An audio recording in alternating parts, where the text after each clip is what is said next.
Hola, ¿cómo están todos? Nuevamente con ustedes para continuar este curso sobre la producción radial para las emisoras escolares y lo que es la radioeducación.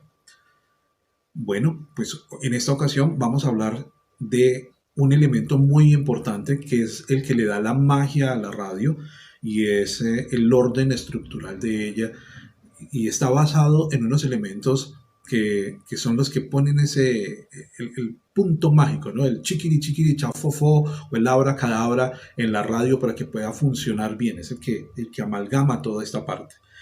Y son las voces de la radio.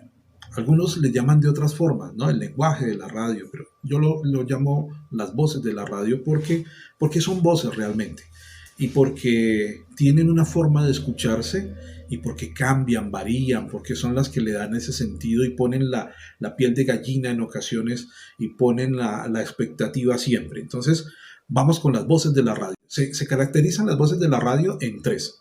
Veamos la primera. Hablamos de la voz de la naturaleza.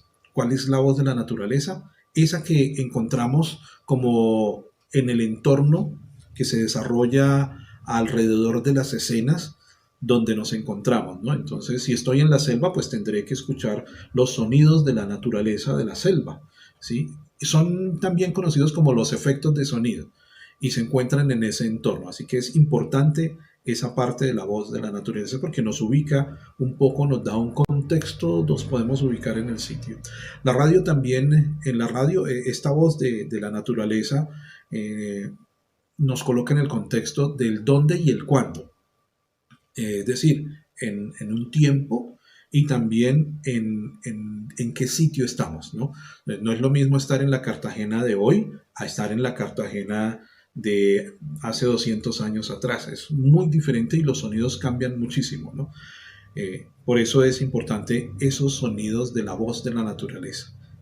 Esta voz de la naturaleza puede generar en el oyente estados de ánimo y emociones o sentimientos por una razón importante aquí, es que puede generarle recuerdos o memorias que lo pueden ubicar en algún momento o en alguna situación y pues eso es bien interesante, ¿no? Y eso es lo que hace la voz de la naturaleza al colocarlo dentro de ese contexto.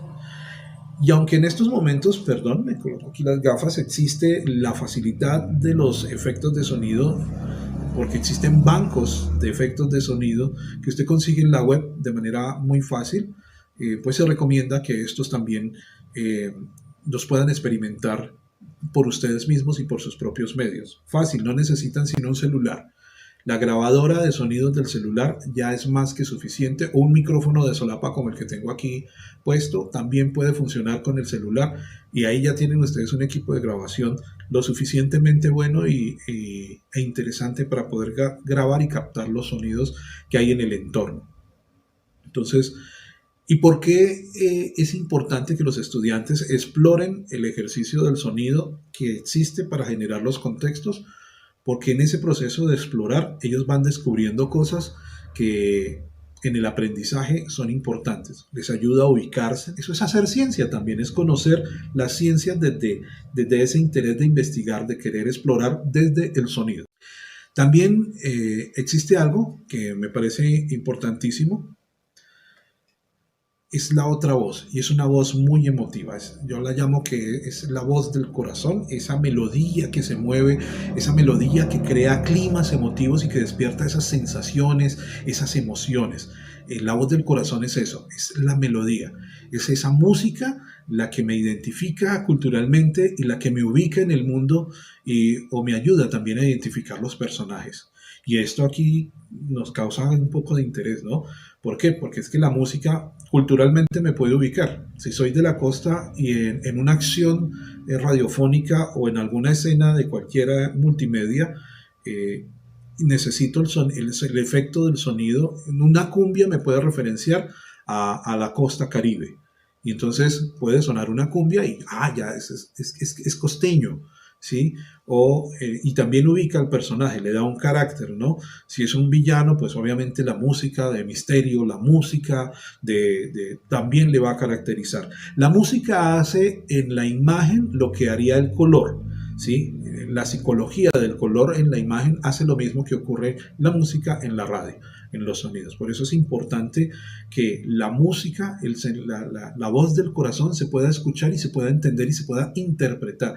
Cuando hacemos radio y no le damos la interpretación debida al uso de la música, al uso de las cortinas, al uso de la musicalización, y de los contenidos musicales, pues obviamente se puede perder, porque esto también obedece a unas cosas como los ritmos, ¿no? Los compases. Entonces puede cambiar, puede variar. La música también marca el ritmo de los actores, es decir, a qué velocidad pueden ir, si van más lentos, si van más rápido, o el ejercicio de la intencionalidad, ¿no? La agilidad del programa también la marca la música, y cómo utiliza las cortinas, los pum pum, los pisanotas, todos esos elementos que van allí dentro de la producción radial de un programa hacen que se le dé esa agilidad y hace que la radio sea más entretenida y más divertida. Entonces hay que tener en cuenta esto.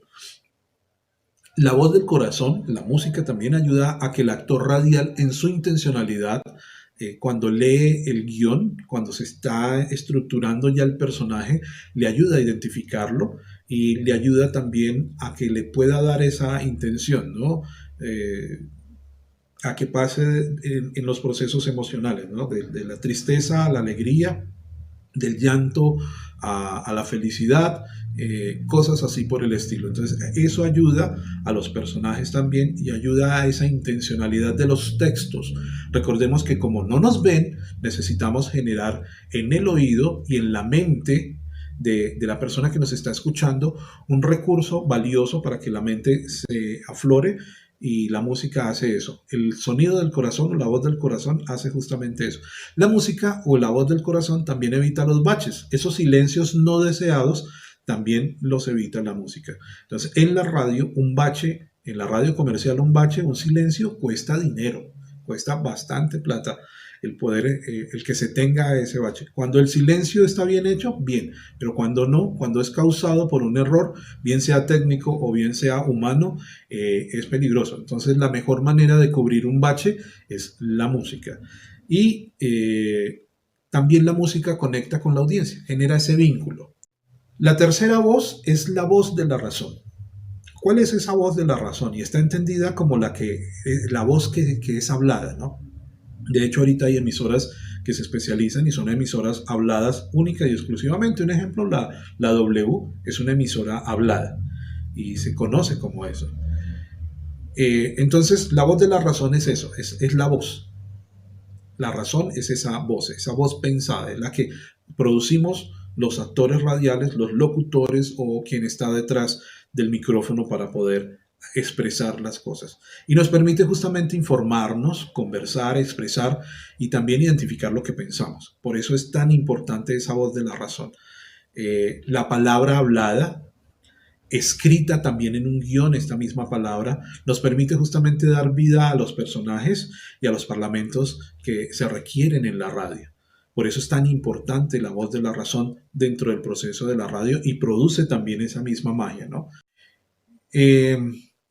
En la radio, para hablar a los niños y las niñas, hay que tener un poco de cuidado.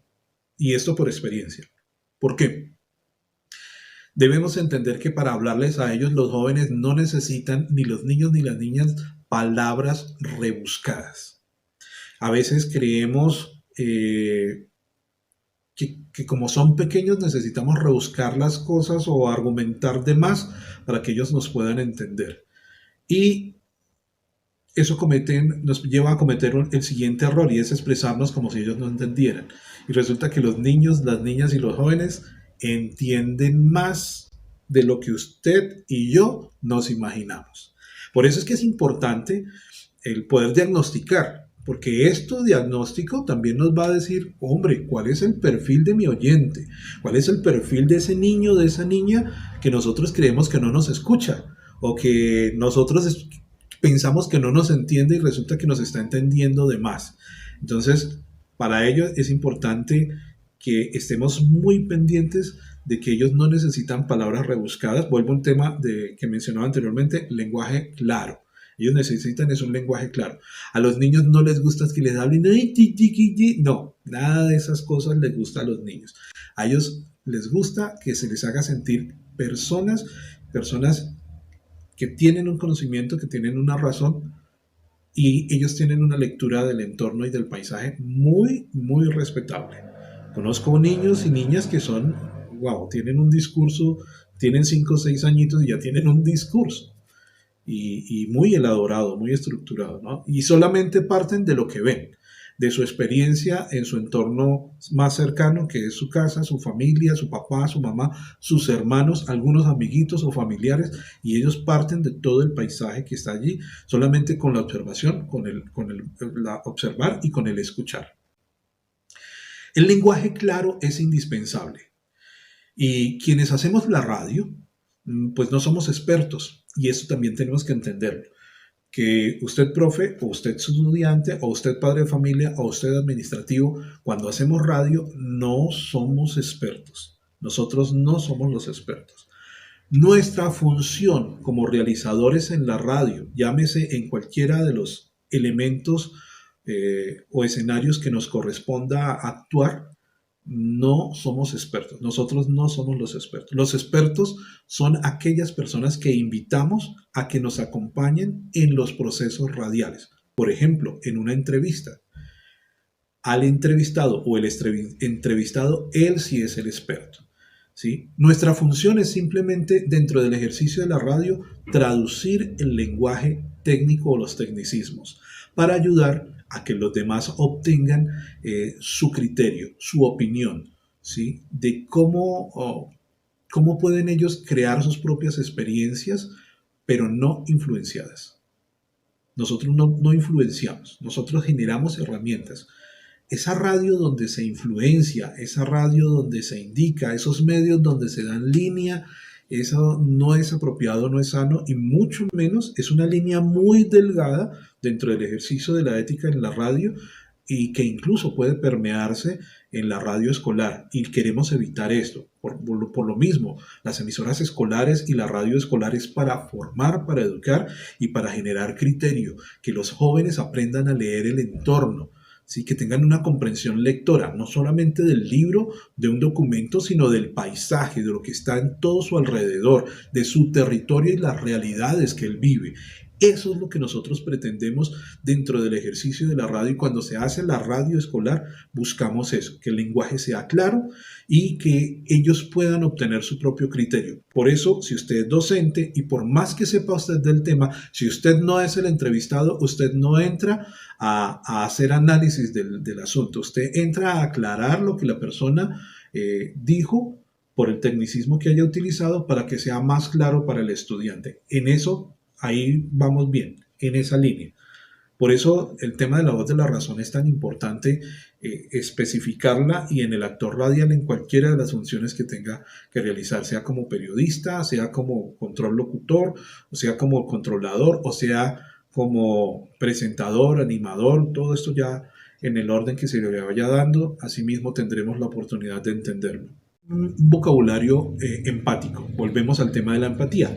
Ya hicimos un diagnóstico con el tema de la empatía y en la radio el vocabulario tiene que ser empático, es decir, que sea incluyente y que tenga la capacidad de recoger a todos y todas, así como lo estoy diciendo, a todos y todas. Incluyente, empático, de acuerdo también a las necesidades. Pensamos que nuestros jóvenes son muy frágiles mentalmente y muy débiles y resulta que no. Ellos, lo que pasa es que ellos ya tienen y asumen, no, un momento, no me diga así porque es que esto es una mala palabra y yo no soy así o usted me está ofendiendo. Entonces, que no se le puede decir que la nenita, que son términos que no van y que forman parte del proceso del bullying. Los jóvenes entendieron qué es el bullying y no lo permiten, no lo aceptan. Los niños y las niñas entendieron qué es el bullying y no lo aceptan. Saben que eso no está bien y no lo van a aceptar en ningún momento. Entonces, por esa misma razón, tiene que ser un vocabulario empático e incluyente.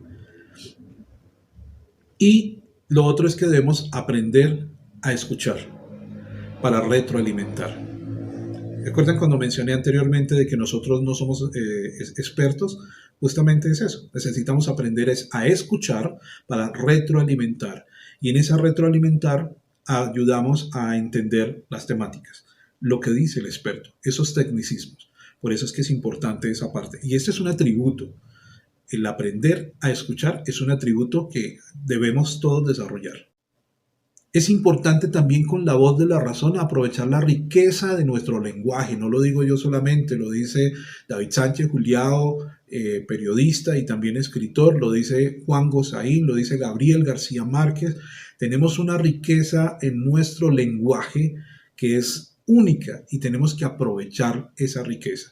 ¿Cómo aprovechamos esa riqueza de nuestro lenguaje? Primero debemos entender que el lenguaje como tal, el idioma y el lenguaje no es estático. Ojo con esto. La comunicación, el lenguaje, el canal como tal, no es estático.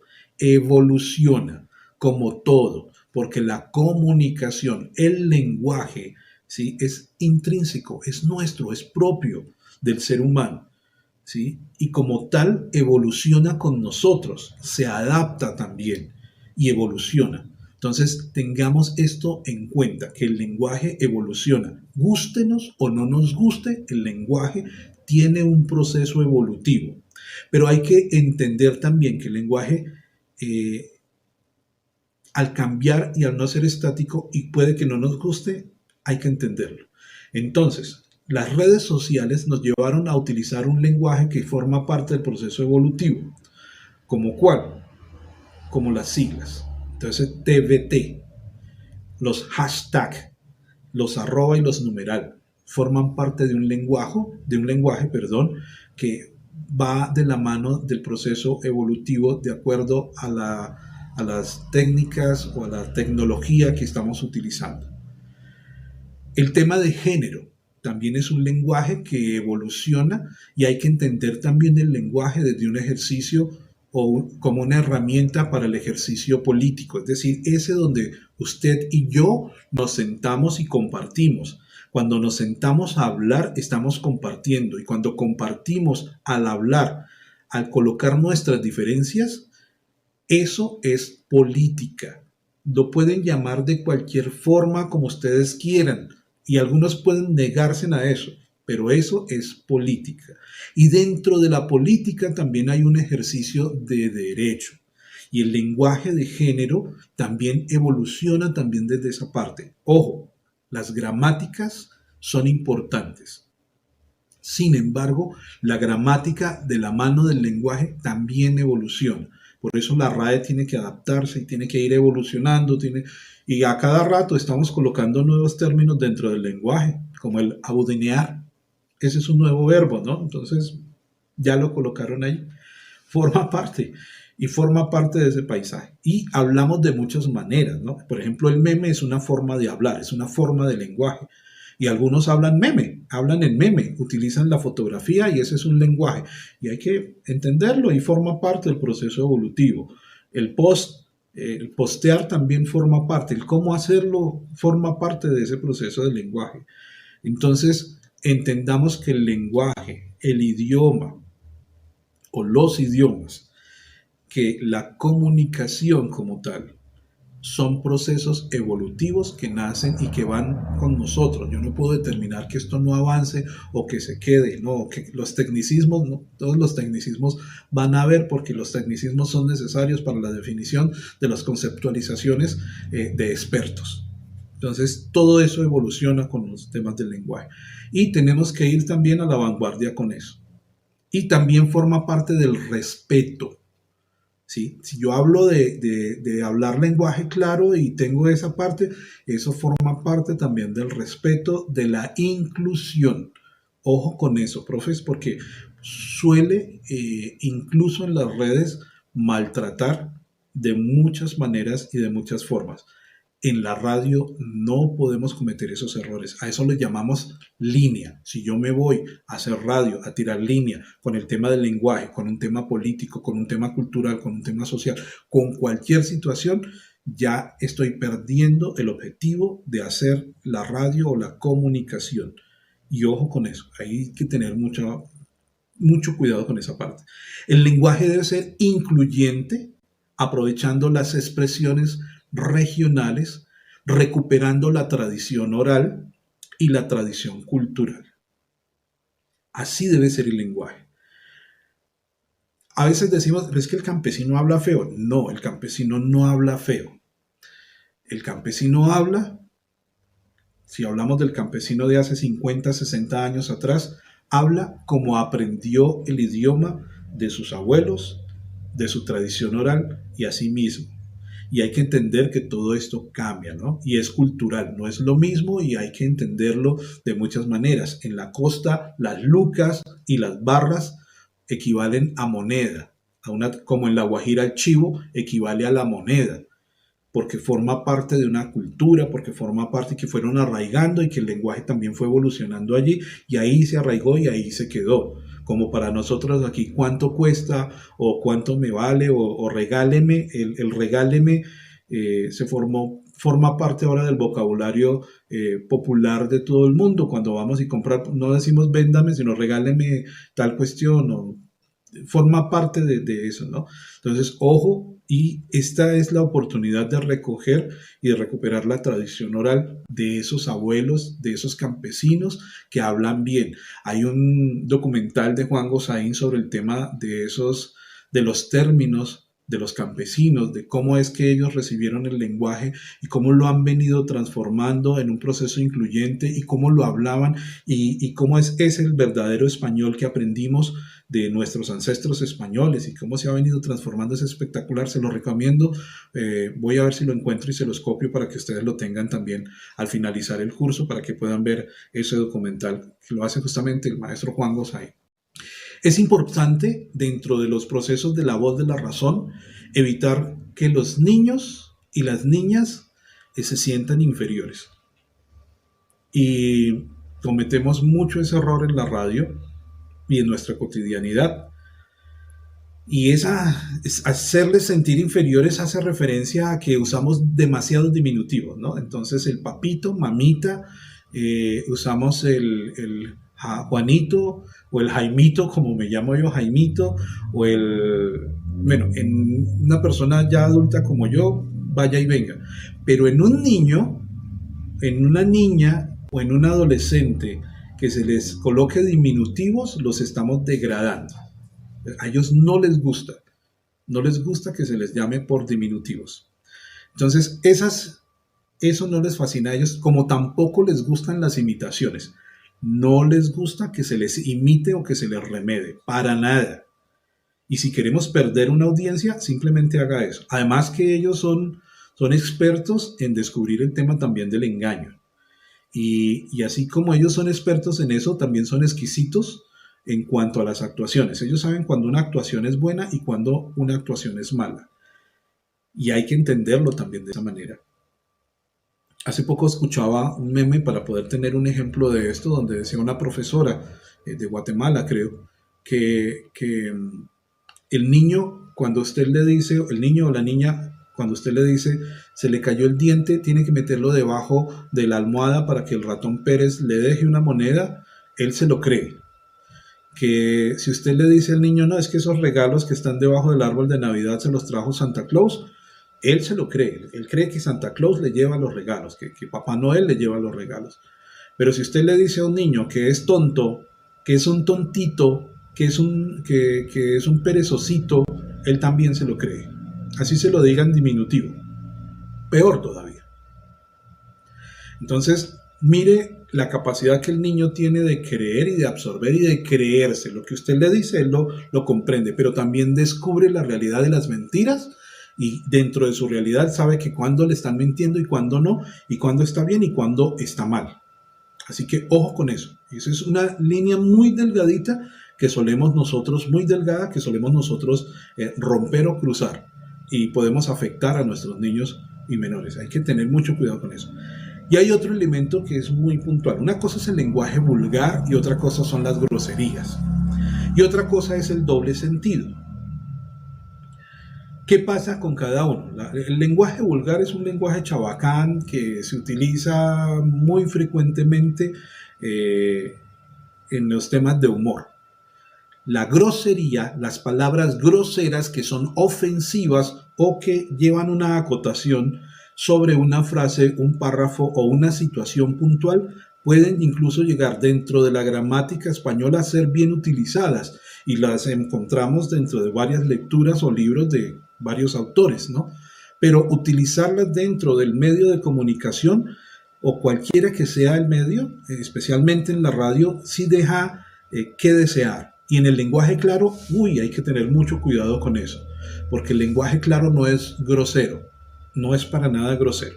Esas personas que en una frase de sencilla, básica, donde está el sujeto, donde está el verbo y donde está el predicado, mencionan sujeto, grosería, verbo, grosería, predicado, grosería o 3 groserías más después, pues obviamente eso demuestra la capacidad limitada que tiene su mente de poder ordenar y organizar ideas para poder expresar las cosas.